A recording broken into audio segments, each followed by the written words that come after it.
특별위원회 산업안전보건공단 기획 세션을 시작하겠습니다. 일단 발표자이신 김명중 선생님하고 김주구 선생님, 그럼 토론자이신 전대성, 박상철, 고대유, 김민환, 백재환 선생님 착석을 해주시면 될 것 같고요.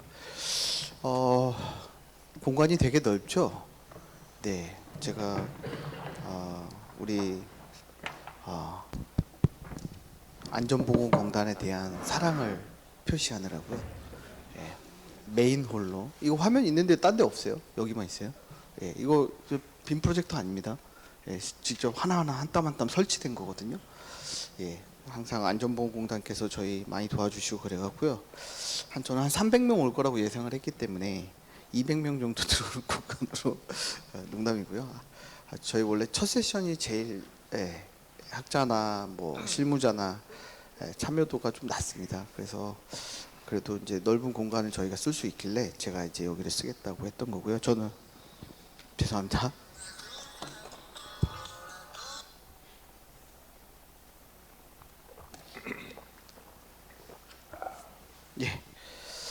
예, 안녕하세요. 저는 사회를 맡은 상명대학교 행정학부에 근무하는 박정우라고 합니다.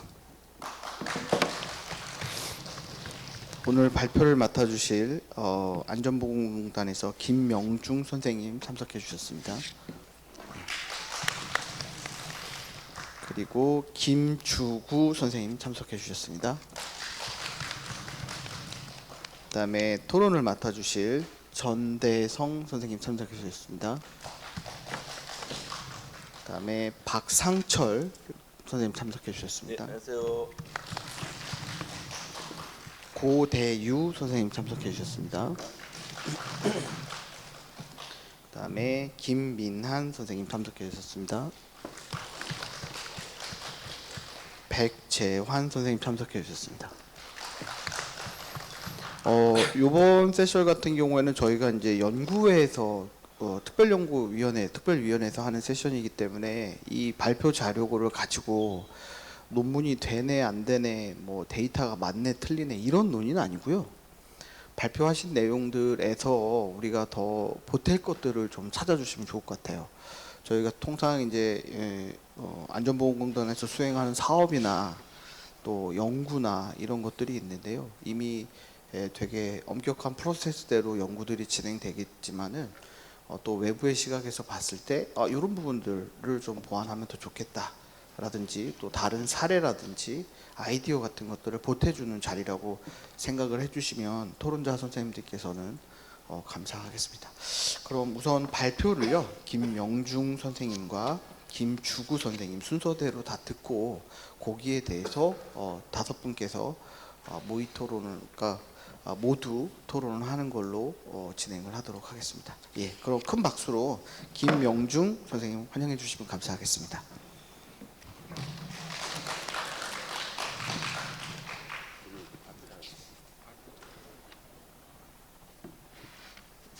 내려가서 봐도 되나요? 발표할 때 뭐.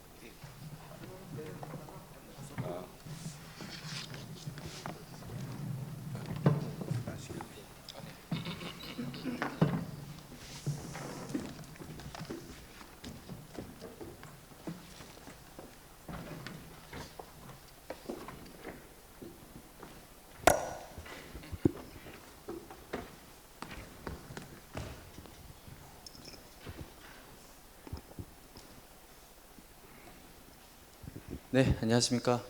조금 전에 소개받은 산업안전보건연구원 김명중입니다. 노동안전행정 특별 세션 이번에 처음 만들어진 걸로 알고 있는데요. 첫 번째 만들어진 세션에서 첫 발표를 하게 될 수 있어서 영광으로 생각합니다. 저는 오늘 그 산재 예방 사업의 효과를 측정한 사례를 한 편 들고 나왔습니다. 코샤 MS라는 사업의 효과성을 분석해 본 연구이고요. 공단이 사업의 효과성을 최대한 과학적으로 측정하려고 이런 노력을 하고 있다라는 것을 또 소개드리고 또 여러 토론자분들께 또 좋은 의견을 받아서 조금 더 개선할 수 있는 그런 계기가 됐으면 좋겠습니다.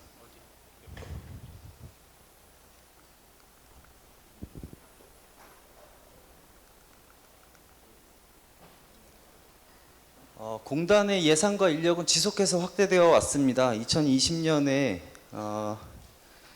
6,460억 하던 예산이 지금은 1조 25년에는 1조 5천억을 넘어서고 있고요. 인력도 2,000명 하던 것이 지금 2,260명까지 지속적으로 늘어왔습니다.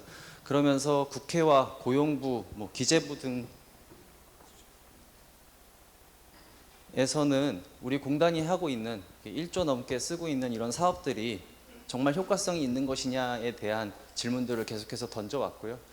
그리고 최근에 들어서는 상위 평가, 그러니까 기재부 경영평가라든지 아니면 재난안전사업평가 혹은 재정사업 심층평가 이런 곳에서 우리 사업이 효과성이 있는 것인지, 그게 정말 인과성이 있는 것인지에 대한 질문들을 계속 던져오고 있습니다.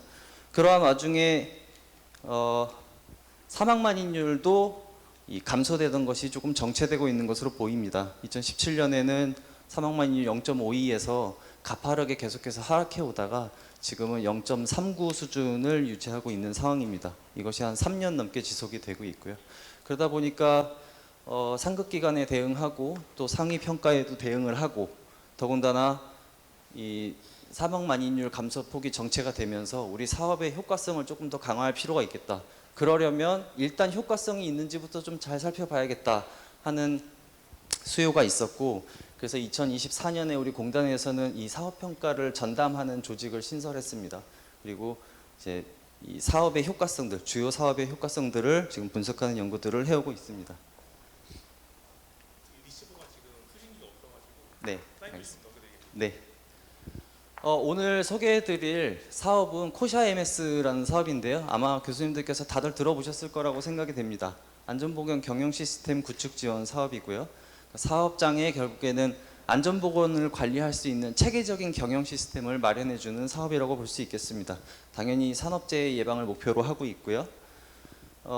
대상은 자율적으로 인증을 요청하는 사업장으로 하고 있습니다. 그래서 2026년에는 총 1,363개의 사업장을 대상으로 인증을 해줬고요. 오늘 저희가 효과성 분석을 하려고 들고 온 사업 물량은 21년부터 23년까지 3년치 실적입니다. 최근 것을 할 수 없었던 이유는 최근의 산업재해 이력을 저희가 발생일 기준으로 수집할 수 없었기 때문에 가장 최근으로 분석할 수 있는 게 21년부터 23년이라고 판단해서 3개년치를 가지고 왔고요. 여러 가지 업종들을 대상으로 하고 있지만 특별히 제조업만을 일단 대상으로 하려고 합니다. 가능한 한 동질한 집단을 추출을 해서 효과성을 봐야 좀 이질성이 줄어들기 때문에 제조업을 대상으로 연구를 수행을 했습니다. 네, 넘겨주시죠.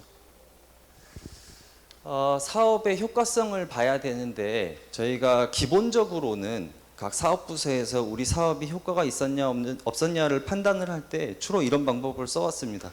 그러니까 예를 들어서 2023년에 우리가 사업을 수행했다고 했을 때 그 전년도 제해율과 사업 시행 이후 그 다음 해 제해율을 이제 전후 비교를 하게 되겠죠.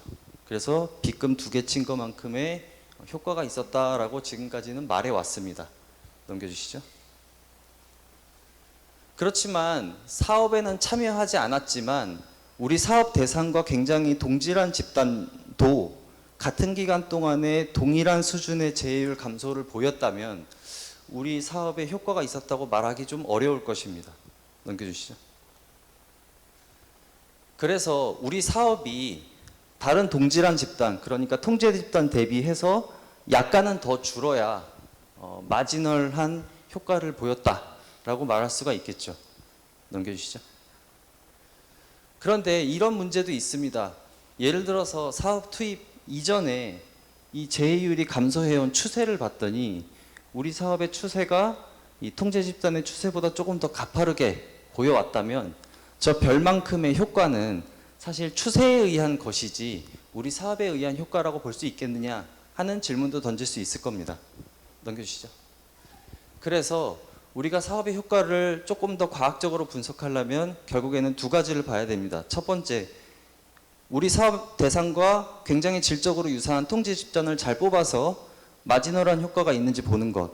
두 번째는 이 처치 집단과 통제 집단의 사업 이전의 제해율 추세가 평행성을 이루어야 한다는 것입니다. 그래야지만 과거 추세에 의한 것인지 여부도 판단할 수가 있고, 또 대조군 분석을 통해서 우리 사업의 효과가 그냥 외생적인 다른 요인에 의한 것인지 아니면 비교 가능한 것인지도 판단해 볼 수 있는 것이겠죠. 넘겨주시죠. 그래서 결국에는 우리가 별만큼의 이 높이를 계산을 해서 사업의 효과를 측정해 볼 수 있을 겁니다. 그래서 이거는 사실 두 번의 뺄셈으로 별만큼의 효과는 구할 수 있습니다. 문제는 이 높이가 과연 통계적으로 굉장히 유의한 차이인지, 혹은 우연이라고 봐도 무방할 정도로 그냥 작은 것인지를 판단할 필요가 있습니다. 그렇기 때문에 두 번 차분해서 이 별만큼의 높이를 계산하는 것보다는 다음과 같은 식을 설정하고 이 베타 3만큼의 높이를 판단한 다음에 이 높이가 과연 통계적으로 유의성이 있는지까지를 검증함으로써 우리 사업의 마지노란 효과가 정말 유의성이 있는지를 판단해 볼 수 있을 겁니다.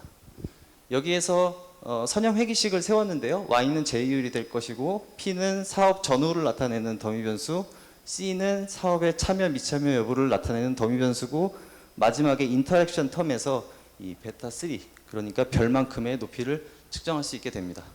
넘겨주시죠.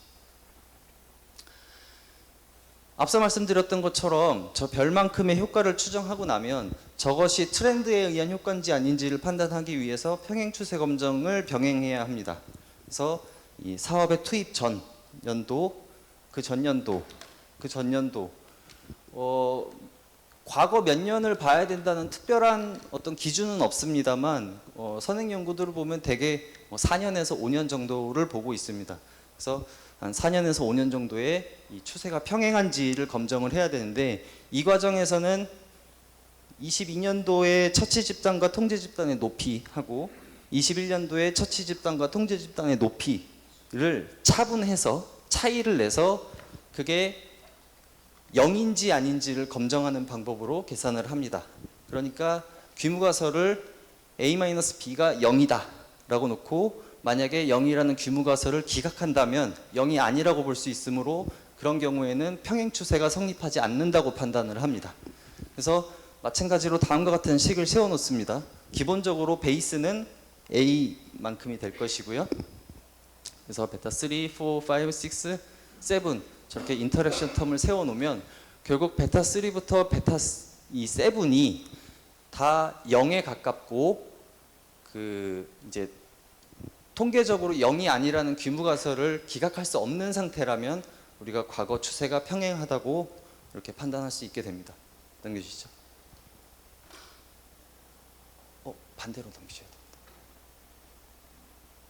그래서 자료는 종속 변수는 사고 제휴율입니다. 네. 네, 감사합니다.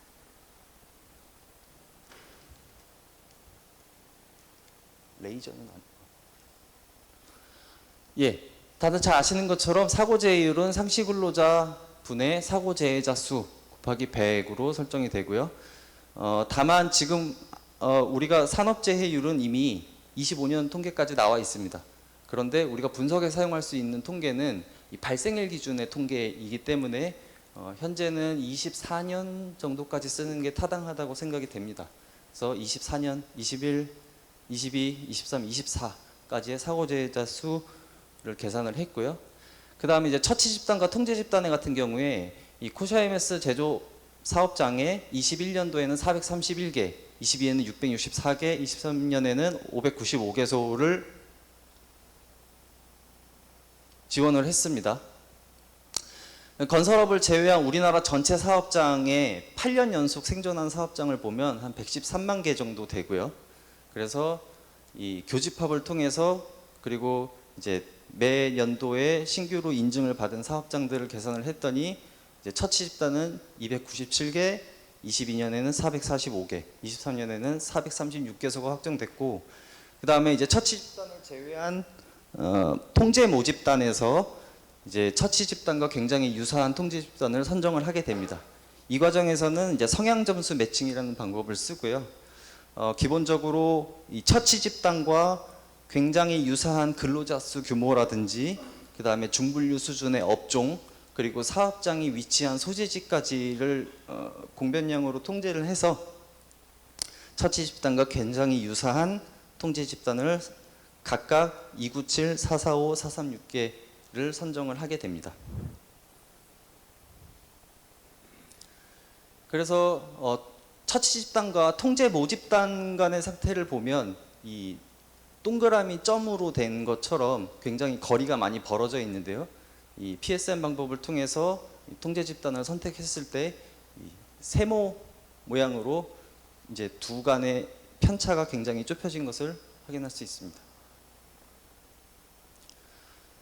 그리고 분석에 앞서서 Y 변수를 저희가 로그 변환을 해야겠다는 판단을 했습니다. 이 산업 재해율이 결국에는 400개 정도 되는 사업장의 재해율 시리즈로 이제 나타나는데 이 재해율이 각 사업장별로 굉장히 편차가 큽니다. 0인 사업장도 있고 그다음에 1 수준을 보이는 사업장도 있고 심지어 뭐 7명, 8명 일하는 데서 한 명이 이제 산업재해에 노출되시는 경우에는 10 이상의 재해율을 보이는 경우도 있습니다. 이렇게 상용 로그 스케일로 차이가 나는 경우에는 이제 분포가 조금 불안정하기 때문에 로그 변환을 취해주는 게 바람직합니다. 그런데 문제는 이 산업재해율이라는 것이 그 0에 굉장히 인플레이트 되어 있는 분포다 보니까 이 0은 자연 로그 변환이 불가능합니다. 그래서 어떤 연구자들은 이제 0에 1을 더해서 그 0에 1을 더해서 0을 초과하는 숫자로 만들어 주기도 하는데 문제는 이렇게 1을 더하는 방법을 쓰는 경우에는 이 퍼센트 변화율을 왜곡하는 문제가 생깁니다.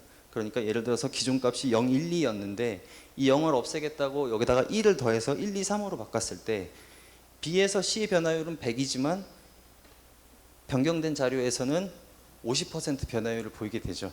그래서 1을 더하는 방법은 좋지 않다고 판단을 했고 저희가 역삼곡 사인 변환을 통해서 이것을 이제 로그 변환과 유사하게 만들어주는 방법을 사용했습니다. 그래서 역삼곡 사인 변환은 사실 이제 이런 식으로 나타나지고요. ln2만큼의 이 쉬프트 차이만 보이기 때문에 탄력성으로도 이제 제한적으로나마 해석이 가능하다는 장점이 있습니다. 그래서 세 개의 집단에 2017년부터 2024년까지 이제 재해율 시리즈를 쭉 보여주고 있고요. 결국에는 21년에 우리가 수행한 사업의 경우에는 기본적으로 20년과 22년을 비교해서 효과가 있었는지 보고 그 다음에 20년과 23년, 20년과 24년을 보면서 이 뒤로 3년간의 효과가 어떻게 나타나는지를 살펴보게 됩니다. 그리고 22년에 참여한 사업장들은 21, 23, 21, 24 이렇게 2개년도 효과를 살펴볼 거고요. 마지막으로 23년에 이 수혜받은 사업장의 경우에는 22와 24 이렇게 1개년도 효과만 살펴보게 됩니다. 결과입니다. 교차 텀은 여기에 나와 있고요. 이건 21년에 이제 참여한 사업장이기 때문에 20년 대비 22, 20년 대비 23, 20년 대비 24 이렇게 효과를 보여주고 있습니다. 22년 사업 처치 후에 첫 번째 연도에는 음해부를 보이긴 했습니다만 통계적으로 유의성은 확보하지 못했습니다. 그렇지만 그 다음 해 23년에는 마이너스 0.1113의 P밸류가 한 0.08로 그래도 10% 수준에서는 유의성을 확보하는 것으로 나타났습니다. 이 결과를 해석해 보면 21년에 사업을 이제 수행을 했을 때 20년 대비 23년에 재해율이 0.11% 더 감소했다. 죄송합니다. 0.11이 아니라 11.13% 감소했다라고 해석할 수 있습니다.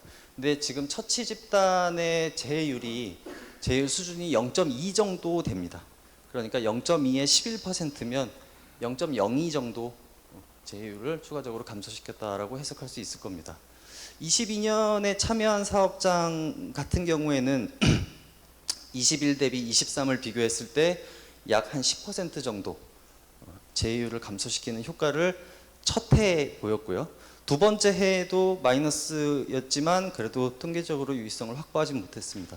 마지막 가장 최근에 했던 23년 사업장애 같은 경우에는 아직까지는 저희가 분석을 해봤을 때 통계적으로 유의한 산업재해율 감소 효과를 보이진 않았습니다. 다만 21년 사업이 같은 경우에 두 번째 해에 효과가 났기 때문에 23년 참여했던 사업장의 효과도 다음 해 정도에는 한 번 더 분석을 해봐야 되지 않을까 하는 생각을 하고 있습니다. 평행 추세 같은 경우에는 이제 저희가 사업 시행 이전에 과거 재해율 추이를 보고 이게 만약에 0이 아니다라는 대립가설을 채택할 수 있으면 이제 평행 추세가 성립하지 않는 것이고요. 0이다라는 규모가설을 기각할 수 없으면 평행 추세가 성립했다고 봅니다.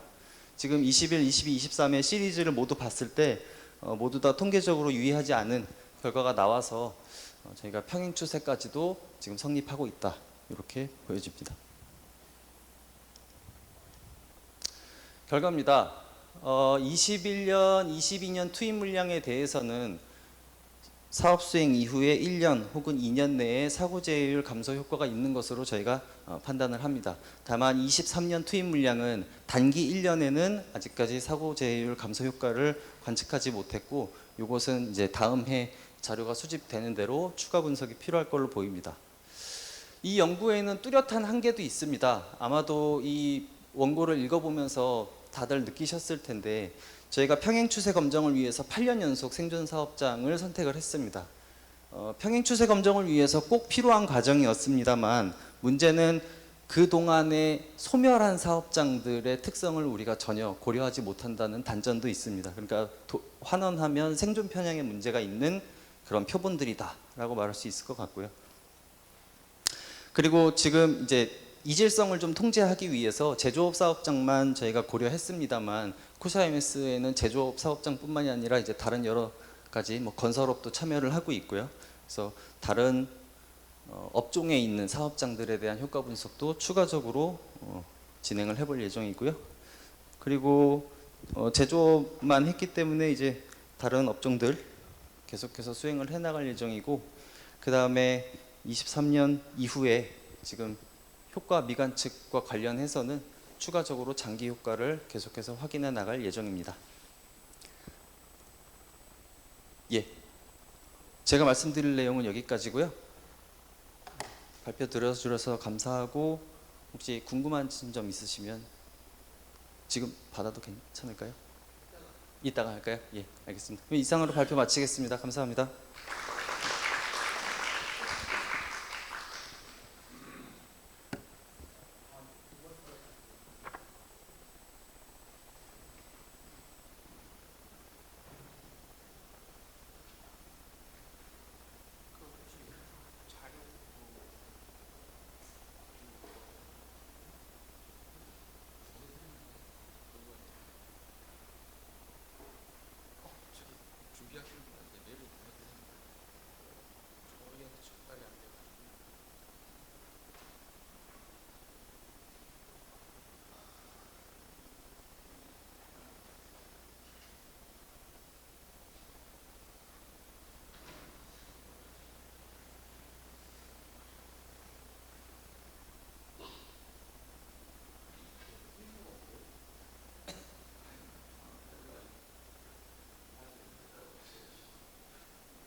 네. 네, 반갑습니다. 저는 안전보건공단에서 평가 업무를 담당하고 있는 영남권 센터의 김주구 부장이라고 합니다. 반갑습니다. 자료가 국가기밀에 준하는 자료라서 기밀 사항 때문에 바로 받지를 못하셨는 모양입니다. 잠시 차질이 있었고요. 오늘 드릴 말씀은 저희 공단에서 하고 있는 업무 중에서 안전관리 등급 심사 관련입니다. 이 안전관리 등급은 등급제 심사는 기획재정부 재경부죠. 지금은 재경부에서 주관하고 있습니다만은 저희가 보조기관으로서 참여를 하고 있고요. 그리고 상당 부분 이제 행정적인 지원을 하고 있기 때문에 오늘 소개드리게 되었고요.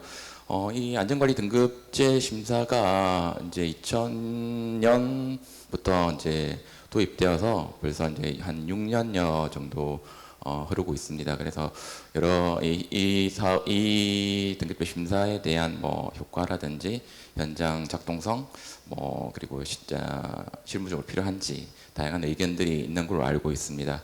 그래서 오늘은 개략적인 소개를 들으시고 평소에 가지신 생각이라든지 오늘 발표 내용을 들어보시고 많은 제언을 해주시면 고맙겠습니다. 네, 우선 오늘 말씀드릴 순서는 제도의 도입부터 그리고 이제 과정 그리고 주요 심사 지표에 대해서 조금 말씀을 드릴 거고요. 그리고 이제 올해 초에 26년 초에 마무리된 25년도 평가 결과를 개략적으로 말씀드리고, 그리고 안전관리 등급제가 결과가 나오면 그 후속 조치로 어떤 일들을 하고 있는지 사후관리에 대한 내용들을 조금 소개해 드리도록 하겠습니다. 네, 우선 제도 개요입니다. 아시는 것처럼 공공기관에 대한 경영평가 제도는 이제 한 40년 전부터 도입되어서 그 이후에 계속 평가 대상 기관의 확대라든지 지표, 평가 방법, 내용들이 지속적으로 발전, 변화하고 있습니다. 그리고 사실 이제 안전 분야에 있어서는 안전에 관한 평가는 18년도 이전까지는 크게 중요시하게 다뤄지지 않았습니다. 한 15년 정도에부터 이제 기재부에서 공공기관별로 이제 안전관리에 관한 문안을 제출하면 그것들을 이제 비계량적으로 평가를 해서 일부 반영하는 정도였고요. 그리고 18년 정도에 이르러서야 안전 및 환경 지표가 도입되어서 이제 비계량 지표 2점으로 반영이 되었고, 본격적으로는 19년 이후에 안전 및 환경 있는 지표로 해서 비계량 4점, 그러니까 좀 비중 있게 도입되었고, 여기서 재난 및 사고로부터 안전한 근로 환경 생활을 유지하기 위한 노력과 그 성과를 평가하는 지표가 도입되었습니다. 이렇게 이제 18년, 19년을 넘어오면서 강화 이제 된 이유가 기억하실지 모르겠습니다만은 2018년 12월에 공공기관이 관리하는 사업이라든지 시설에서 많은 큰 사고들이 있었습니다. 그 고양 백성역 쪽에서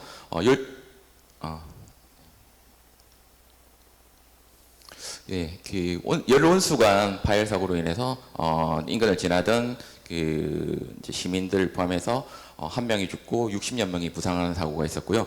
그리고 한국철도공사와 국가철도공단이 관리하고 있는 KTX 강릉선에서 열차 탈선 사고가 있었습니다.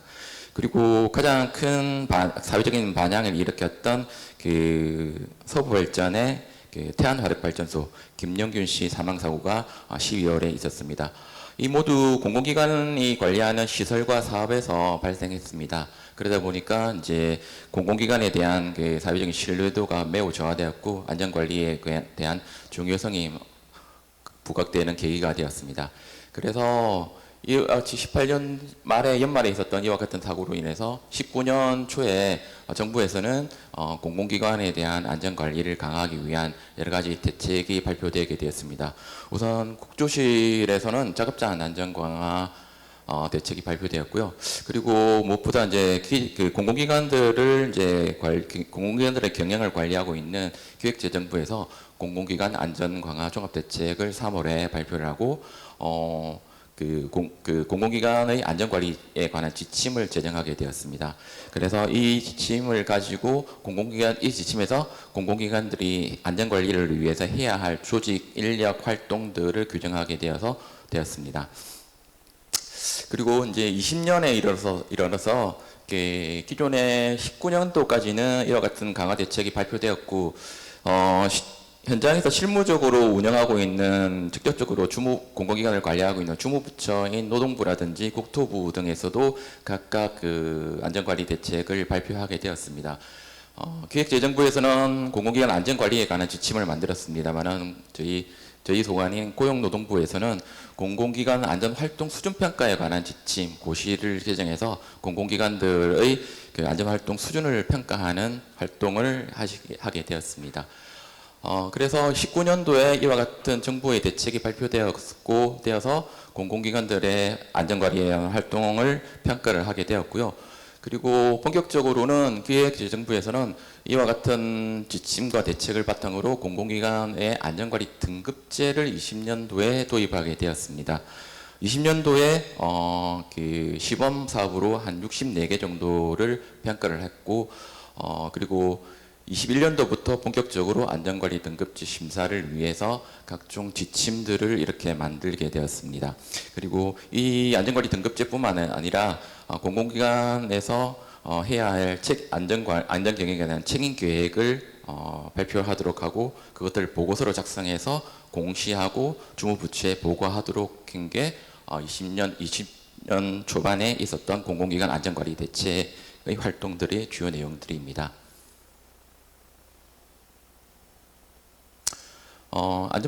공공기관들이 해야 될 안전보건 활동은 기본적으로 이와 같은 틀을 가지고 있습니다. 자, 많이들 알고 계시겠지만 기본적으로 PDCA 사이클을 기반으로 해서 활동을 수행하도록 하고 있고요.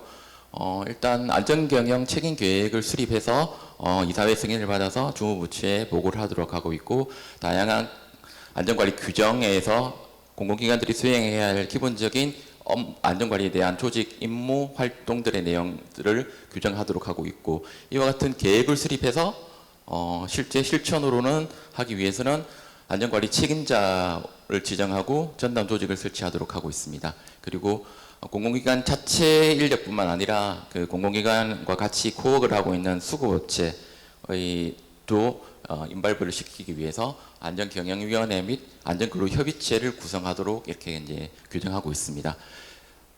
그래서 이렇게 PDCA 사이클로 이제 공공기관의 안전경영 체제를 이제 운영하도록 하고 있고요. 자, 이런 저희 공단에서는 이와 같은 이제 활동에 있어서 CEO라든지 임원들에 대한 안전교육이라든지 그리고 안전활동 수준평가 이런 것들을 이제 지원하고 있고요. 그리고 평가 등급이 나오고 나면 이제 이 개선 과제에 대한 이행 점검이라든지 위험성 평가를 실제 어떻게 하고 있는지 이런 것들을 검토하고 지원하는 역할들을 하고 있습니다.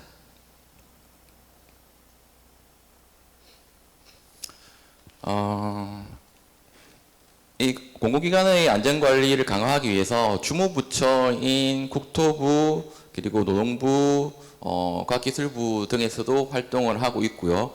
그리고 그 전체적인 것들을 아우르는 기획재정부에서도 이제 하고 있는데, 그것들이 약간 용어가 헷갈리실 수 있을 것 같습니다. 저도 처음에 업무를 하면서 용어가 헷갈렸는데요. 오늘 소개드리고 있는 내용들은 안전관리 등급제 심사에 대한 내용입니다. 이것은 재정경제부에서 하고 있는 업무이고요.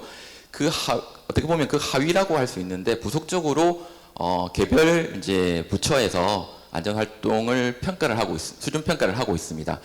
근데 이 체계가 어떻게 운영되냐고 하면, 개별 안전평가를 일단 가져와서 한 70% 이상을 활용하고요. 그리고 나머지 한 30% 정도를 안전관리 등급제 심사를 하면서 이렇게 평가를 하고 있습니다.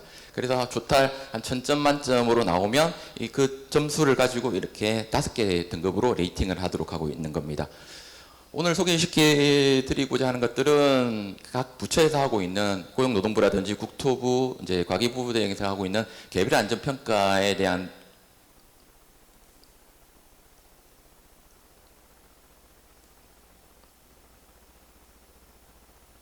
내용은 아니고요. 그것을 기본적으로 가져오면 기획재정부의 재정경제부에서 하고 있는 안전관리 등급 심사에 대한 내용을 주안점으로 설명을 드릴 겁니다.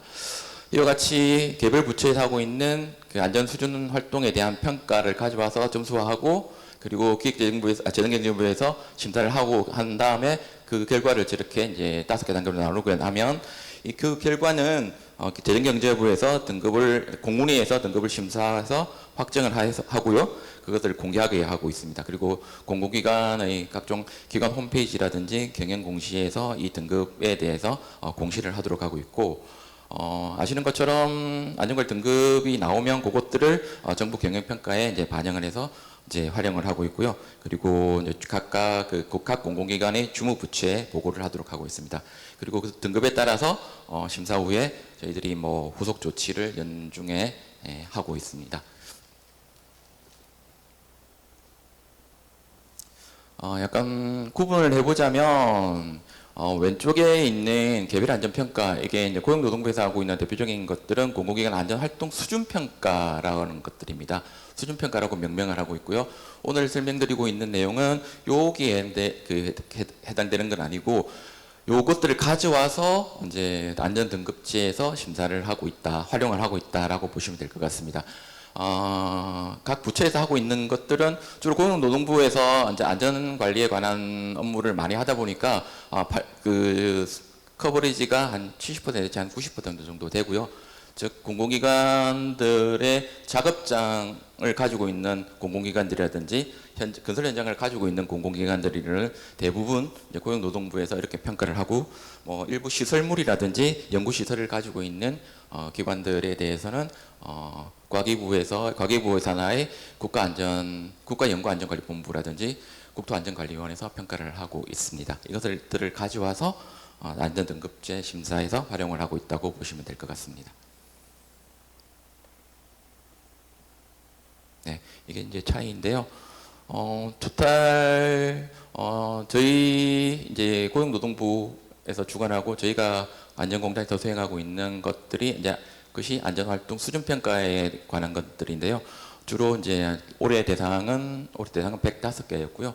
안전관리 등급 심사는 104개입니다. 이제 저희가 안전관리 등급 심사를 지원하는 보조기관이다 보니까 여기서 저희들을 제외하고 이렇게 등급 심사를 했습니다.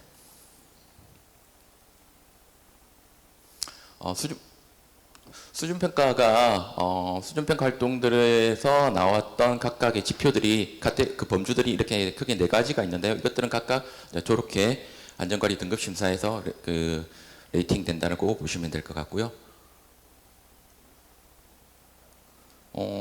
실질적으로 보면 안전관리 등급 심사에서는 개별평가에 대해서 내용을 대부분 활용하고 직접적으로 심사하는 것은 안전경영 책임보고서에 대해서 서면적으로 심사를 하고 현장을 책임보고서에 있는 내용들이 현장에 적절하게 적용되는지를 현장을 검증하게 됩니다. 이것들이 350점, 1000점 만점에 350점으로 반영되어서 직접적으로 심사하시는 부분은 제일 마지막에 아래 하단에 있는 350점 부분이라고 보시면 될 것 같습니다.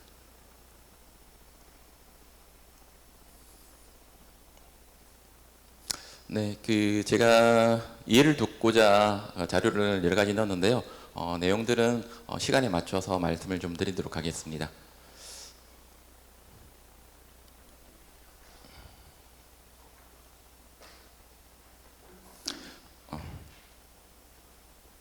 네, 올해 올해까지 올해 연초까지 마무리되었던 작년도 심사 대상 기구들 공공기관들의 현황입니다. 작업장, 그러니까 공공기관들이 서비스를 제공하기 위해서 현장을 가지고 있는 그런 작업장을 가지고 있는 기관이 67개이고요. 그리고 다양한 재화라든지 서비스를 제공하기 위해서 신규로 건설 현장을 가지고 있는 기관이 22개, 시설물을 가지고 있는 게 7개 기관, 그리고 연구시설을 가지고 있는 기관 8개 기관에서 평가를 올해는 들어왔게 되고요. 이게 이제 올해 평가 대상으로 들어가 있는 기관들입니다. 올해부터는 이제 각 고용노동부의 안전활동 수준평가 대상과 이제 공공기관 등급 심사 대상이 이제 다 포함되어서 들어왔습니다. 예전에는 스코업이 조금 더 안전관리 수준 활동 평가에 대한 공공 대상 기관들이 좀 더 넓었습니다만은 올해부터는 이원화된 체계를 일치시키기 위해서 모두 포함된 기관들입니다. 그래서 빨간색으로 표시된 기관들은 약간 생경한 기관들인데요. 올해 신규로 이제 평가를 하게 된 기관들이고요. 그리고 이런 파란색 기관들이라든지 이런 기관들은 작업장만 가지고 있다가 신규로 건설 현장을 이렇게 그 발주를 내서 건설 현장을 보유하게 된 기관들로 인해서 건설 현장으로 구분되어서 평가가 되었습니다. 이렇게 구분한 이유는 작업장을 가지고 있는 기관과 건설 현장을 가지고 있는 기관, 시설물 가지고 있는 기관, 연구시설을 가지고 있는 기관들의 그 특성이 다르기 때문에 구분을 해서 전문 분야의 위원님들이 각각 인발부를 해서 평가를 하도록 하기 위해서 이렇게 구분하고 있습니다. 네, 심사 지표는 아까 말씀을 좀 드렸습니다만은 요 개별 안전평가 결과를 활용한다고 했는데요. 요거는 뭐 시간 관계상 오늘은 말씀을 드리진 않을 거고요. 그 안전등급 심사단에서 직접적으로 평가하고 있는 안전성과 부분에 대해서 조금 말씀을 드리겠습니다. 크게 4가지 카테고리로 나누었는데요. 지금 평가 지표가 한 35%, 350점 정도로 하고 있는데 예전에는 이 점수가 300점 정도 되었습니다. 사실은 이제 사고 사망이 발생하였음에도 불구하고 등급이 잘 나오는 기관들이 조금 있어서 이 부분을 이제 사고 사망 예방 실적 점수를 조금 높이고 해서 이제 지표가 100점에서 150점으로 상향되면서 이 안전 성과에 대한 지표가 350점으로 조금 강화되었다고 보시면 될 것 같고요. 주요한 내용들은 이렇습니다. 안전관리 등급 심사 결과 개선을 전년도, 전전년도 심사했을 때 지적받은 사항들이 제대로 개선하고 있는지 이거를 이제 보고 있는 거고요. 그리고 니네들이 그 각 공공기관들이 이제 발표했던 그 책임 경영 계획에 있어서 그 내용들이 잘하고 있는지를 보는 내용과 그리고 공공기관들이 사회적인 책무가 있다 보니까 자체적인 사업장뿐만 아니라 대국민의 안전문화를 위해서 어떻게 활동하고 있는가를 보는 지표가 한 40점 정도 되고 있습니다. 그리고 가장 중요한 이제 사고 사망 예방 감소 성과 보는 지표가 한 150점으로 가장 큰 비중을 차지하고 있습니다. 여기서 이제 조금 말씀드리고자 했던 내용은 안전활동 수준평가, 즉 고용노동부 각 주무부처에서 하고 있는 활동도 PDCA에서 할 것과 유사합니다. 이 빨간색으로 카테고리 지었던 이 내용들이 다 비슷한데요. 가장 큰 이 지표의 차이점은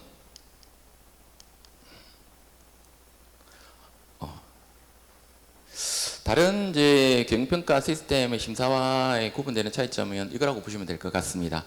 여기 지표 적용에 보시면 종합평가와 현장 작동성 평가라고 있습니다. 즉 종합평가는 주로 서류로 보는 심사라고 보시면 될 것 같습니다.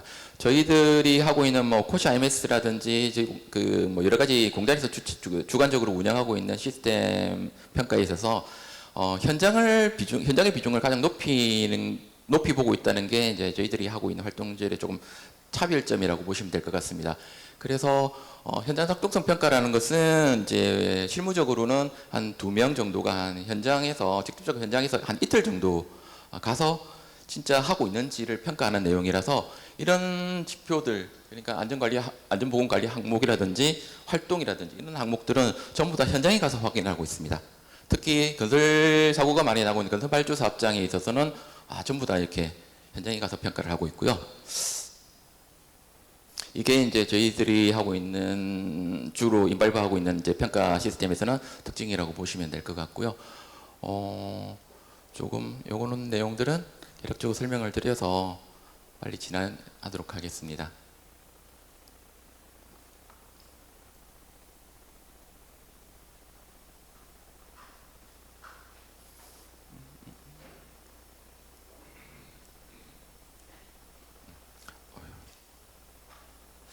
네, 올해 26년도 이제 초반에 1분기 뭐 4월달 정도에서 마무리되었던 이제 25년도 평가 결과를 설명하기 전에 올해 좀 개선된 사항들입니다. 사실은 이 안전관리 등급지 심사가 한 6년을 거치면서 여러분들의 뭐 다양한 의견이 있는 걸로 알고 있습니다.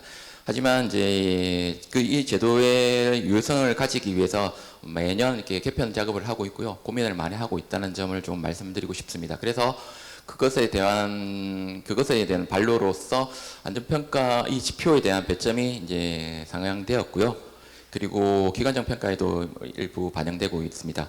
그리고 이제 등급제 심사가 각 기관에서 하고 있는 이제 각 주무부처에서 하고 있는 그런 평가와 요 안전등급제 심사가 이원화되어 있는 경향이 있었습니다. 그래서 대상을 다 확대해서 일원화해서 동일한 잣대로 경영평가에 반영하도록 이렇게 대상을 다 확대했고요. 그리고 많은 비판 중에 하나가 공공기관에서 발주하고 있는 건설 현장에서 많이 나오고 있는데 그에 대한 대책이 뭐냐 해서 건설 현장을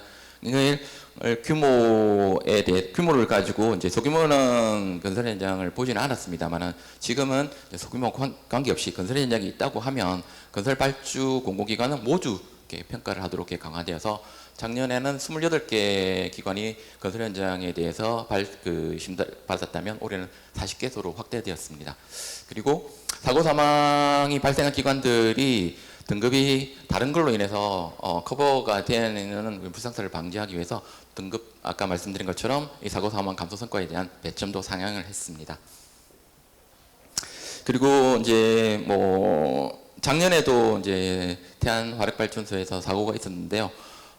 이제 위험 작업에 대해서 2인 1조로 반드시 작업해야 되는 그런 작업이라든지 해당 작업에 6개월 미만 근속 근로자가 단독으로 작업해서는 안 되는 작업 이런 것들에 대해서 등급제 심사가 도입될 때부터 기준을 만들으라고 하고 현장에서 적용하라고 하지만 실질적으로 많이 현장에서는 유효하지 않다라는 비판이 많이 있었습니다. 그래서 올해는 지금 1조 작업에 대해서 그리고 신규 노동자 그러니까 6개월 미만 근속 6개월 미만 작업자가 단독으로 해야 저는 안 되는 작업들에 대해서 저희들이 이제 현장을 다 확인할 예정으로 있습니다.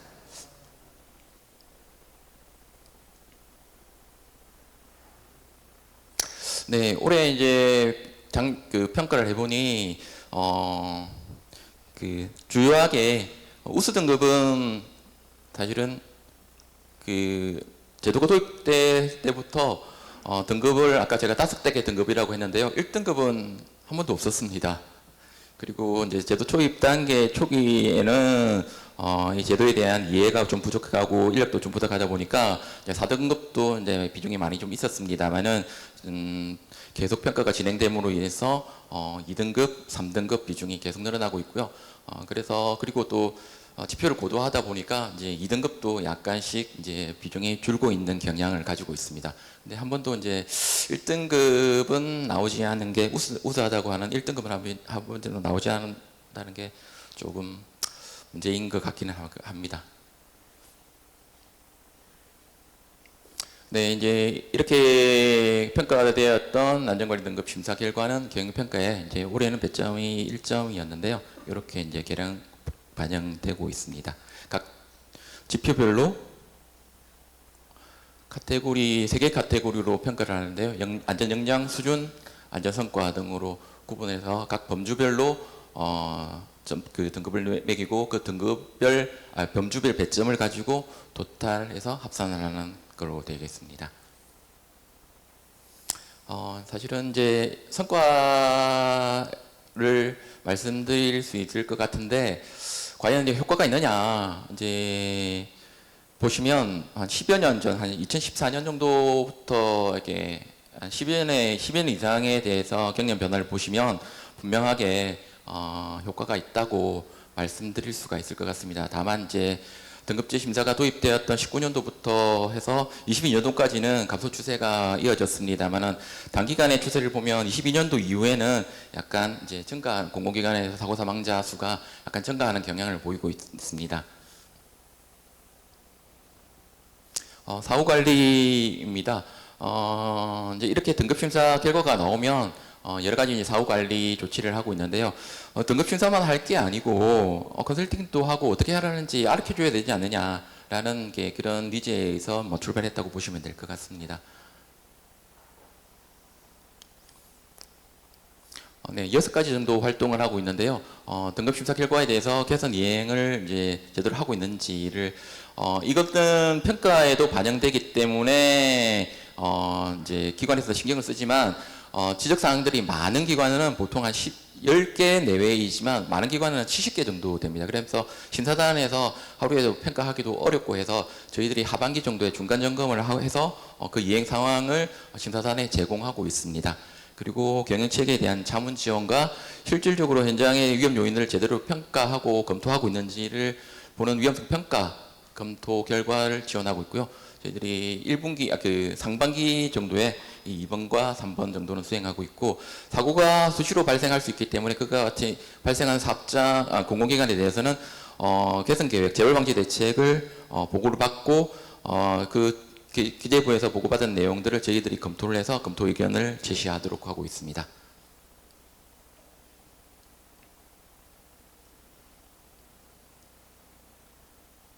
네, 그리고 이제 CEO라든지 임원들에 대해서 저희들이 교육도 지원하고 있고요.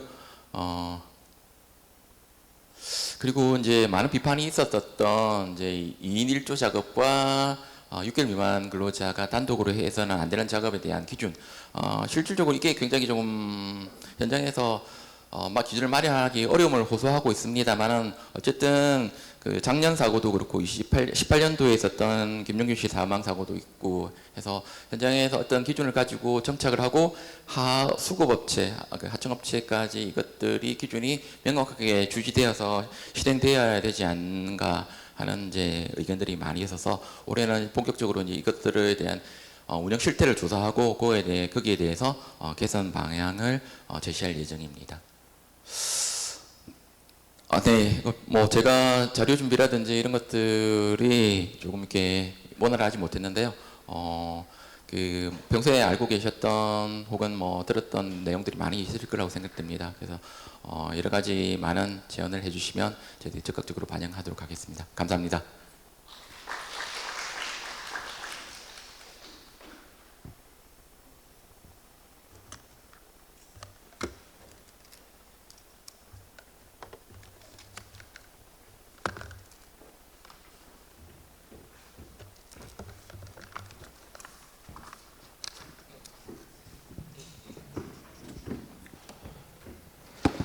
네, 우리 노동안전 행정연구특별위원회 산업안전보건공단 기획 세션을 발표를 다 들으셨고요. 두 가지 주제죠. 예, 우리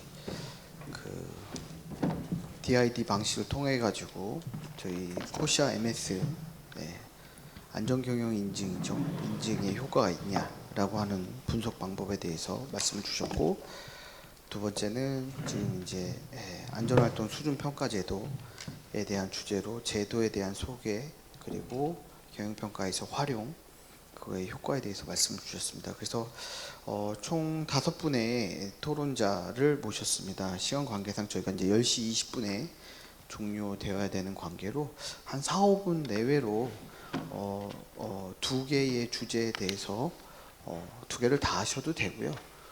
둘 중에 이제 하나에 대해서 더 깊게 첨언하시거나 또 제안 주실 사항들, 이 논문이 아닙니다. 그렇기 때문에 너무 막 그러시면 안 돼요. 네. 저희가 오늘 이 자리 사실 그렇습니다. 저희 계속 기획은 해왔는데요. 노동안전 분야, 특히 또 한국산업안전보건공단에 하는 업무나 이런 것들이 계속 중요해지고 재근무 평가 편람이나 이런 부분에서도 공공기관의 안전 경영 이런 부분에 대해서 지표도 커지고 하는데요. 그런 부분들에 이제 경험이 많으신 전대성 교수님, 박상철 교수님, 고대우 교수님 등을 모신 이유가 공공기관 경영평가뿐만 아니라 방법론에서도 굉장히 우수하신 분들이셔서 모셨습니다. 그래서 전대성 선생님, 네, 시작으로 순서대로 토론해 주시면 될 것 같습니다. 예, 전주대 전대성입니다. 아침 이른 시간인데 많은 분들이 오셔가지고 다들 새벽에 오셨을 것 같은데 고생하셨고요. 박종 교수님 신신당부하셔가지고 자꾸 논문 코멘트 하려고 그랬는데 간단하게 말씀을 드리면 첫 번째 발표가 되게 의미가 있는데 제가 이 논문을 썼었거든요. DID. 그래갖고 작년에도 연대 행정학과 이삼열 교수님이 보실 때마다 그러더라고요. 그 논문으로 수업을 한다. 조사 방법론. 근데 되게 이제 방법론적으로는 좋은데 제가 그 태양의 후예에서 좋아하는 장면이 하나 있습니다. 거기에서 그 아랍의 그 되게 높은 사람이 와가 총상인가를 왔을 때 송혜교가 치료를 하려 그러고 아랍에서는 여자가 아랍 지도자에 보면 손을 안 댄다. 그런데 이제 대치 상황에서 송중기가 물어보니까 이제 송혜교가 막 복잡한 말을 하거든요. 의사니까. 그때 송중기가 했던 대답이 딱 한마디거든요. 어려운 얘기 빼고 살릴 수 있냐 그 얘기만 물어보거든요. 의사로서 대답하라고. 그러니까 우리가 논문이나 그 많은 것들을 할 때 우리 입장에서는 되게 전문적인 용어를 하는데 듣는 사람들은 잘 이해를 못하고 핵심을 원하거든요. 살릴 수 있느냐, 의사로서 자신 있느냐 그 대답에 살릴 수 있다 그러니까 그럼 살리라고 대답을 하는데 좀 발표도 그런 것 같습니다. 저희가 아무리 복잡한 얘기들을 해도 내가 했던 노력을 듣는 사람들이 10% 이하로 이해하게 된다면 내가 100% 노력을 하더라도 10%밖에 인정을 못 받는 거죠. 지금 DID 같은 방법들이 되게 중요하시고 그게 방법론으로 되게 좋은 방법론인 건데 지금 말씀하신 거는 좀 안타까운 게 그 방법론 설명에 너무 집중돼 있다 보니까 효과를 정확하게 볼 수 있느냐에 대한 부분들에 대한 좀 아쉬움이 있어서 첫 번째로는 선정 대상에 대한 게 되게 중요한 거거든요. DID 분석에서는. 두 번째로는 지금 놓치고 계신 게 통제 변수들을 놓치고 계셔서 그 DID의 첫째 논문 저희가 대학원 때 수업했던 카드의 논문이 뉴욕하고 뉴저지의 최저임금을 가지고 DID를 했는데 효과가 없었다는 주장이거든요.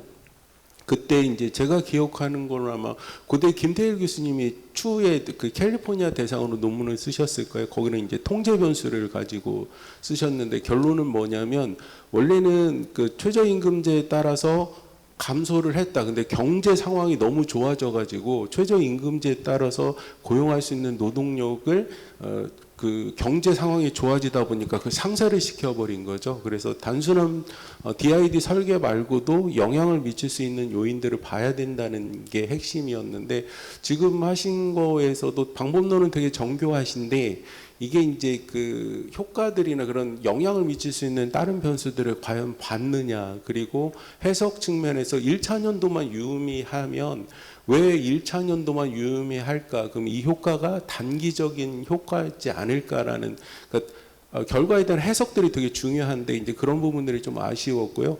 두 번째로 이제 안전은 저도 그 이번에 안전 평가를 했는데 되게 어려운 것 같습니다. 이 대통령께서 그런 많은 걸 강조하시면서 안전에 대한 고민들과 그래서 기관들에서 신경을 많이 쓰는데 저는 이제 제도보다는 기본적으로 갖고 있는 시설에 대한 열악함으로 보고 있거든요. 우리 사회가 산업사회에서 발전하면서 되게 안전사고가 많이 나는 데는 그 되게 열악한 것 같아요. 사고가 날 수밖에 없는 구조고 거기에서 그분들은 그런 열악한 환경에서 일하는 게 너무 익숙해졌고 그렇게 사셨던 분들이기 때문에 이런 제도보다는 시설에 대한 그런 조치들 그다음에 그런 주의 교육들을 많이 지금 하고 계시는 건데 그게 과연 얼마만큼의 그 현장에서 받아들일 수 있을까 하는 그런 고민들 어쩌면 근본적인 것부터 고민해서 장기적으로 바꿔야 되는데 3, 40년을 살아왔던 환경을 1, 2년 사이에 그 제도로 한다는 거는 조금 무리가 있는 것 같아서 저는 안전 부분을 평가를 하면서도 어쩔 수 없이 평가는 하는데 우리 사회가 갖고 있는 그런 열악한 부분들에 대한 근본적인 고민들이 먼저 필요하지 않나 싶습니다. 예, 이상으로 마치겠습니다. 감사합니다. 그 다음 순서로 박상철 교수님 토론 부탁드리겠습니다. 네, 방금 소개받은 영남대 박상철입니다. 지금 어제부터 제가 공공기관 세션을 좀 많이 들어가고 있는데요. 논의되는 주제는 조금씩 다른데 조금 비슷한 결론이 좀 나는 것 같습니다. 어제는 이제 우리 ESG 경영 관련되어져 가지고 이제 이게 공공기관들이 부담이 되느냐 이제 공시사항을 가지고 얘기를 했는데요. 이번 발표들도 마찬가지인 것 같습니다. 논문이 아니니까 좀 우리가 좀 고민을 해봐야 되는 부분만 제가 좀 몇 가지 말씀드리고 토론하겠습니다. 결국은 이제 규제거든요. 제가 봤을 때는 이 두 발표문이 다 결국은 규제의 효과가 있다라는 것을 말씀을 주시는 것 같아요. 그러니까 쉽게 얘기하면 저희가 안전에 대한 부분은 당연히 저희가 예방을 하고 관리해야 되는 것을 잘 알고 있는데 실제 현장에서의 능동적인 참여 이런 부분들이 잘 일어나지 않기 때문에 결국은 교사 MS라든지 안전관리 등급제 이런 부분들을 가지고 이제 결국은 이제 규제적 맥락에서 좀 관리를 해야 된다라고 보는 것 같고요. 또 그런 측면에 봤을 때는 실제 그 효과가 당연히 있겠죠. 이 규제를 하게 되면 당연히 있다고 봅니다. 과거보다는. 다만 저희가 이제 이 규제적 장치의 좀 효과를 좀 더 높이기 위한 방법이 뭘까를 좀 고민을 해야 되겠다라는 생각이 드는데 첫 번째 우리 말씀 주신 그 논문들 발표문을 좀 보면 이 내용이 뭐 틀렸다 뭐 이건 아니고요.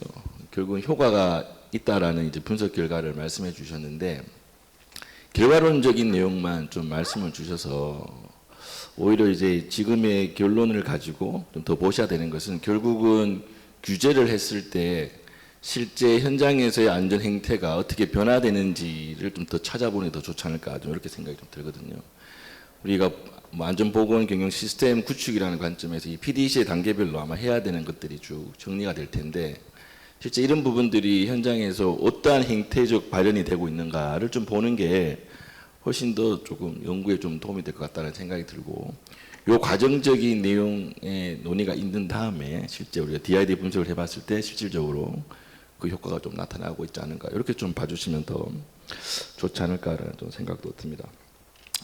그다음에 두 번째 말씀 주신 안전관리 등급제인데요. 결국 이 부분도 우리가 평가라는 것을 통해서 해보니까 지속적으로 좀 등급이 나아지고 제 감소가 좀 나타나는 형태로 좀 보여지는 것 같습니다.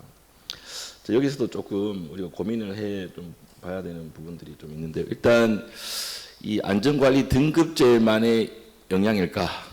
실제 얘기하면 우리가 이제 그 결과론적으로 보는 사망 재해율 이런 부분들이 감소하고 있는 게 이 등급제에 따른 효과일까? 이런 부분 좀 생각이 들고요. 이게 실제 공공기관들이 굉장히 많은 평가를 받습니다. 중대재해처벌법에 대한 이행 점검도 받고 실제 영역 평가도 따로 받고 있고 또 ESG도 또 안전에 또 들어가 있죠. 그러다 보니까 이 안전에 대한 부분이 이제 사회적으로 이제 좀 강조가 되고 그러다 보니까 우리가 보는 이 안전관리 등급제에 대한 효과는 어느 정도일까 또 한 번 더 볼 필요가 있고 두 번째는 실질적으로 이 등급이 결정될 때 물론 종합적인 관점에서 지표의 배점들이 나누어지겠지만 실제 우리가 등급 확정 지을 때 가장 크게 작용하는 물론 이 가중치가 달라지겠지만 동일 등급에서도 어떠한 이제 지표에서 베리에이션이 나타나는지 이런 것들을 조금 더 좀 차별 있게 좀 봐주시면 지표 간에 우리가 보완해야 될 사항도 좀 알 수 있고 또 기관에 대한 핀셋 조금 컨설팅도 할 수 있고 그런 부분들을 조금 관리를 좀 해주시면 더 좋지 않을까 그런 생각들을 좀 해봤습니다. 네, 이상입니다. 네, 감사합니다. 그리고 고대유 교수님 토론 부탁드리겠습니다. 네, 안녕하십니까. 대진대학교 고대유입니다.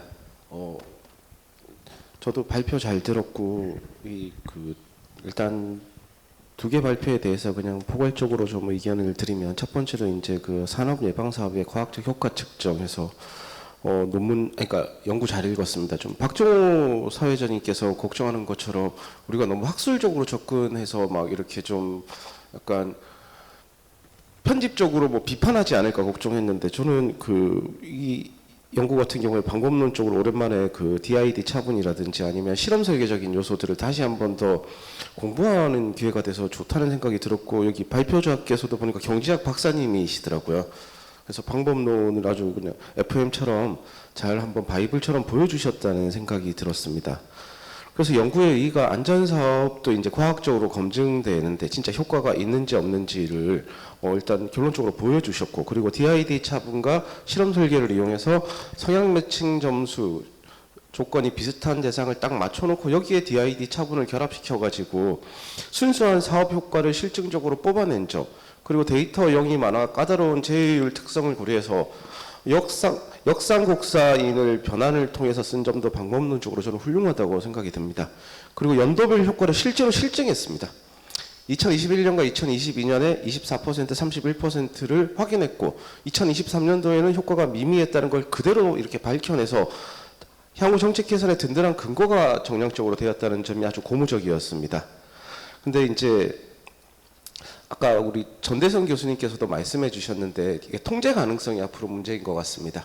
내가 보고자 하는 원인 이외에 다른 요인들을 얼마나 배제할 수 있는가가 이제 앞으로 관건일 것 같습니다. 이것은 또 이제 통제 가능성과 일반화와 관련해 가지고 후속 연구 보완에서 이제 일단은 생존 편향 해소를 위해서 동적 편월 모형, 즉 전년도의 종속 변수의 영향을 이번에 받는다라는 그런 이제 뭐 시스템 GMM이라든지 아니면 일라노니 본드 분석 이런 것들을 좀 해주시면 8년 연속 생존한 사업장 뿐만이 아니라 이제 중간에 문을 닫았거나 새로 생긴 사업장들이 빠져서 통계가 한쪽으로 쏠리는 생존 편향 이런 부분들을 좀 보완해야 되겠다는 생각이 들었고 또 이제 중간에 없어지는 데이터들을 활용한 즉 불균형 데이터를 수용할 수 있는 방금도 말씀드렸지만 동적 패널이라든지 아니면 기간별 가중치를 적용하는 방법론을 보완하면 외적 타당성 즉 일반화를 좀 더 제고할 수 있지 않을까 하는 생각이 듭니다. 그리고 두 번째는 이제 혼합 연구 방법론인데 지금 제조업 위주로 돼 있습니다. 이것도 일반화의 문제인데 다른 업종의 변화라든지 아니면은 뭐 업종 확장, 운수, 창고업 이런 것들에 대한 통계 분석을 좀 더해서 그리고 아울러서 심층 면접이라든지 지금은 또 이제 그 텍스트 분석 이런 것들을 좀 더 보완하면은 연구가 훨씬 더 누구나 수용할 수 있는 결과들이 도출될 수 있을 것이라고 생각이 됩니다. 그리고 이제 그 김주구 선생님이 공공기관 안전관리 등급제 같은 경우에도 이제 제가 좀 어떻게 보면 그냥 독자의 관점에서 좀 공부한다는 생각으로 재밌게 잘 들었는데 안전의 패러다임을 변화했고 그리고 종합 검진처럼 이것을 꼼꼼하게 진단하는 체계들이 갖추어졌구나라는 생각이 들었습니다. 그리고 책임 경영을 유도하고 실제로 진짜 사고를 줄였습니다. 정부 업무 평가에 반영해서 이렇게 투명하게 공시를 하니까 책임감이 생겨서 5년 평균 59명이었는데 7년 평균 34.9명으로 아주 유의미하게 줄인 고무적인 성과가 나타났다고 생각됩니다. 그리고 이제 이 보고서도 향후에 이제 보완 방안으로서 아니면 업그레이드하는 방안으로서 하위 등급 기관을 위한 맞춤형 기술 지원 프로세스가 필요하다는 생각이 듭니다. 4, 5등급을 받은 하위 기관이나 예비 심사 대상 기관들이 이행 실정 보고에 이렇게 약간 보여주기식에 그치지 않으려면 현장 작동성을 높일 수 있는 구체적인 가이드라인을 필요하고 그래서 기관별 세세한 위험 요인을 분류하고 항시 맞춤형 자문 기술 지원 프로세스를 모두라 한다면 훨씬 더 처방성이 있는 제도가 될 것이라고 생각됩니다. 그리고 이제 2025년 개편으로 도금사업 배점이 50점에서 70점으로 크게 뛰었는데 그러면 이제 생각나는 게 영세한 협력업체나 아니면은 수급인이 현장에서 실질적으로 안전조치를 할 수 있도록 표준 가이드라인과 이행력 수준, 측정 도구 이런 것들을 이제 후속적으로 좀 더 정교하게 모색해야 되지 않나 하는 생각이 들었습니다. 두 분 좋은 발표 잘 들었습니다. 네, 감사합니다. 네, 다음으로 김민한 교수님 토론 부탁드리겠습니다. 예, 그 첫 번째 발표에 대해서는 앞서 교수님들이 다 좋은 말씀 해주셔가지고 뭐 별도로 더 첨언하지는 않겠습니다. 두 번째 발표 같은 경우 공공기관 안전관리 등급제와 안전활동 수준평가 제도의 구조, 운영 방식 그리고 주요 성과 지표를 매우 체계적으로 이해할 수 있는 그런데 참 도움이 되는 발표였다고 생각을 합니다. 특히 안전이 단순한 산업안전 보건 차원을 넘어서 어떤 공공기관의 핵심 경영 가치를 자리 잡아가는 과정을 좀 잘 보여준 것 같습니다.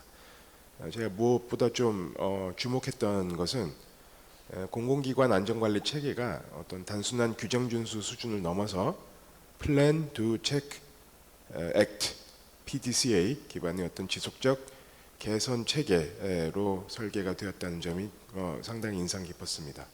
예, 안전 역량, 안전 수준, 안전 성과를 균형 있게 반영하는 이러한 어떤 평가 체계는 공공기관의 안전을 조직 문화와 경영 전략 차원에서 관리할 수 있도록 유도하는 상당히 중요한 어떤 제도적 장치라고 생각이 됩니다.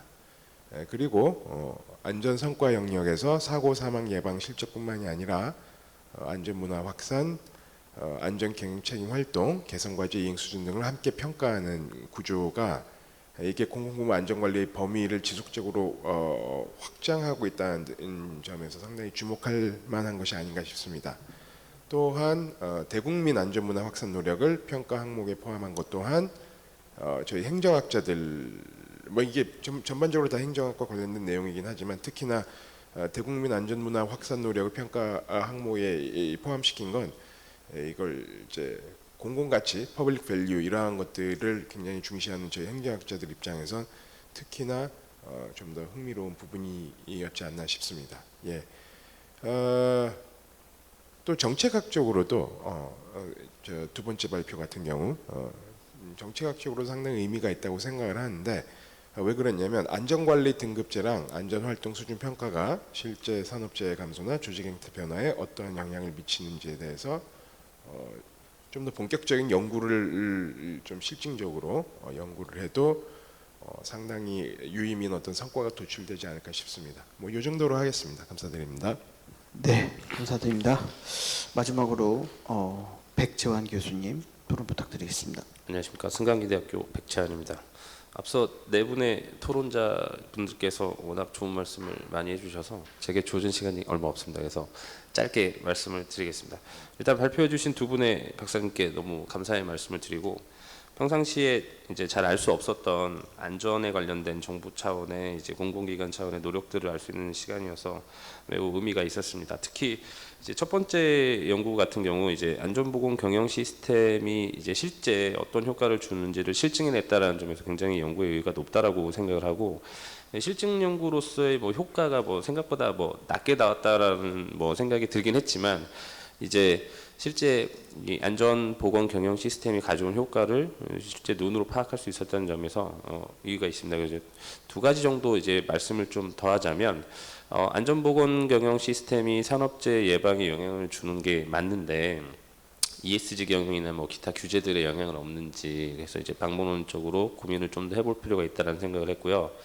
그다음에 효과를 좀 높이기 위한 대안들을 이제 그러니까 안전활동 강화를 추동하기 위한 인센티브들 무엇인지를 좀 같이 고민을 해서 제도 개선 쪽인 내용을 담아주시면 좋겠다는 생각을 했습니다.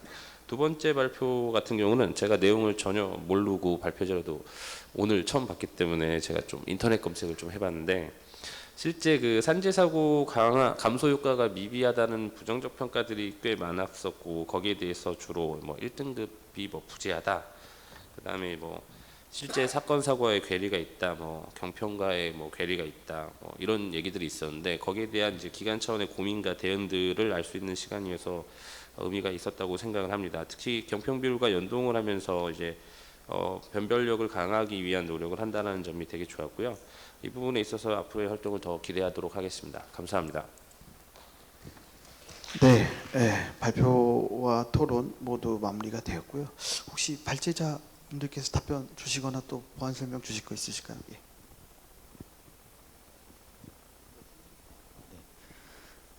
예, 유익한 조언 감사드리고요. 저도 그러면 총평해서 몇 가지만 좀 말씀드리겠습니다. 일단 전대성 교수님하고 이제 박상철 교수님께서는 결과에 대한 해석과 그다음에 이제 과정에 대한 논의를 조금 보완을 말씀하셨습니다. 이건 결국 이제 논문화 과정에서 필요한 부분이라고 생각되고요. 그러니까 과정에 대한 논의는 선행 연구 검토가 될 것이고 결과에 대한 해석은 이제 결론 부분에서 조금 보완이 될 필요가 있다고 생각되고 그다음에 백재영 교수님께서도 이제 뭐 제도적인 관점에서의 보완을 말씀을 주셔서 저희가 이제 논문화 할 때 선행 연구와 결론 파트를 조금 더 신경 쓸 거라는 점을 말씀드립니다. 그리고 전대성 교수님하고 고대유 교수님께서 이제 통제 가능성에 대해서 말씀 주시면서 여러 가지 유익한 의견들을 주셨습니다. 저희가 적극 반영할 예정이고요. 사실 통제가 이제 저희가 컨트롤 그룹을 뽑으면서 이제 공변량으로 고려한 것들이 그 업종이나 규모, 지역 같은 것들을 이제 고려했습니다. 사실 저희가 사업장 단위 정보, 공단이 갖고 있는 정보에서 추가로 더 고려할 수 있는 것들이 사실 많지는 않습니다. 이게 더군다나 사업체가 아니고 사업장이다 보니까 그 뭐 재무 상태라든지 뭐 이런 것들을 지금 좀 수집하기도 쉽지가 않은 상황이어서 통제 변수를 고려하기가 좀 어렵고 조금 에그리게이트 베리어블을 좀 본다고 하면 사실 아까 경기 같은 것도 말씀을 주셨는데 뭐 면밀한 선행 연구를 이제 검토를 통해서 만약에 저희가 그런 것들을 통제 변수로 고려할 수 있다라고 판단이 되면 그런 것도 좀 반영해 보면 좋겠다는 생각이 들고 사실 또 그 고대유 교수님께서는 이제 좀 에스티메이터를 조금 변경해서 오토 리그레션 효과 같은 거를 좀 고려하면 좋겠다. 그러면 그 통제 가능성에 대한 그러니까 관측 불가능한 이질성 같은 거를 좀 에스티메이터로 보완하는 방법도 말씀을 주셨습니다. 그래서 유익한 조언들 저희가 잘 반영해서 또 연구 개선하는데 잘 활용하도록 하겠습니다. 감사합니다. 네, 여러 교수님들께서도 저희들을 이 고민하고 있는 바를 잘 짚어주신 것 같습니다. 사실은 이렇게 등급제 심사라든지 안전활동 수준평가 같은 활동들, 제도들이 규제의 일환이기도 합니다. 이와 같은 규제가 주어진다면 거기에 대한 이제 효과가 분명하게 있어야 되고 그 효과는 이 규제들에 대해서 규제로 인해서 발생된 효과인가에 대해서도 고민할 필요가 있을 것 같습니다. 이 등급제 심사라든지 안전활동 수준평가에 대해서 뭐 조금 서치를 보셨겠습니다만은 여러 가지 이제 효과성이라든지 비판이라든지 개선 의견이 있는 걸로 알고 있습니다. 근데 이제 저희들도 그런 고민을 가지면서 제도를 이제 뭐 사실은 뭐 주관하거나 하는 부처는 아니지만 보조기관으로서 개선 의견이라든지 이런 것들을 많이 이제 제안을 하고 있고 또 안전관리 전문기관으로서 입장을 본다면 흔히들 이제 안전관리를 담당하고 있는 조직과 인력이 그 현장과 그 사업장에서 안전관리를 한다고 생각을 하지만 실질적으로는 경영진과 그 작업 지시를 내리는 그런 부서장 같은 운영 조직이 안전관리를 하고 안전관리 담당자들은 어떨까지나 이제 전문적인 역량으로서 보조하는 역할을 한다고 하는 게 이제 저희들의 이제 안전관리 전문기관에서 기본적인 입장이고 산업안전보건법에서도 기본적인 체계를 그렇게 가지고 있습니다. 다만 저희들이 이 제도를 통해서 하고자 하는 것은 안전관리 조직과 거기서 각 기관 내에서 그 조직들이 하고 있는 역할이 그리고 비중이 경영진에 충분히 어필되고 그 비중 있게 운영될 수 있는 그런 지원을 하고자 하는 것들이 있다고 보시면 좋을 것 같습니다. 그래서 안전관리 담당 조직이 안전관리를 하는 것이 아니고 그런 이제 조직의 조언을 통해서 경영진과 작업을 담당하는 부서 그리고 현장에서 활동하고 있는 협력업체들이 실질적으로 작업과 함께 안전관리를 하는 그런 시절이 오기를 기원하면서 장기적인 안목으로 이 제도를 추진하도록 하겠습니다. 많은 조언들 감사하고 앞으로 개선 활동에 반영하도록 하겠습니다. 감사합니다. 원래 사회자는 말을 많이 하면 안 되는데요. 저도 이제 경영평가를 많이 하다 보면 리더십 지표 부분에도 올해 보면 안전에 대한 세부 평가 내용이 있고 물론 안전에 대한 지표도 크게 배점이 증가된 상태로 존재하고 혁신 가점에도 보면 세평 1번이 안전한 일터 조성이라고 해가지고 기관에 대한 경영평가에서도 안전이 굉장히 강조가 되는데요. 솔직히 말씀드리면요. 안전 전문가가 아닌 사람들이 평가한 경우가 많습니다. 저도 안전 전문가는 아닌데 그런 지표를 검토하고요. 이 말씀을 왜 드리냐면 우리 안전평가 등급제도가 사실 말씀하신 대로 뭐 하루 이틀 뭐 2분 이상이 가가지고 현장 점검을 하시잖아요.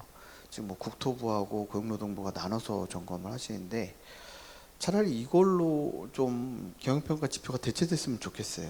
왜 현장에서 확인할 때는 되게 지역적인 이슈 하거든요.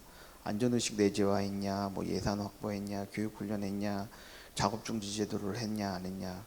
되게 이렇게 단편적인 했냐 안 했냐 수준의 것들을 갖고 이렇게 계속 평가를 하다 보니까 이게 우리 안전보건공단 같이 전문기관이 있다라고 하면 아까 불일치 말씀하셨잖아요. 경영평가 등급에서 B제로 받았는데 우리 안전보건공단에서 하시는 등급제에서 뭐 D 받았어요. 불일치하죠. 그 왜 그럴까요? 사실 비전문가가 경영평가 하기 때문이거든요.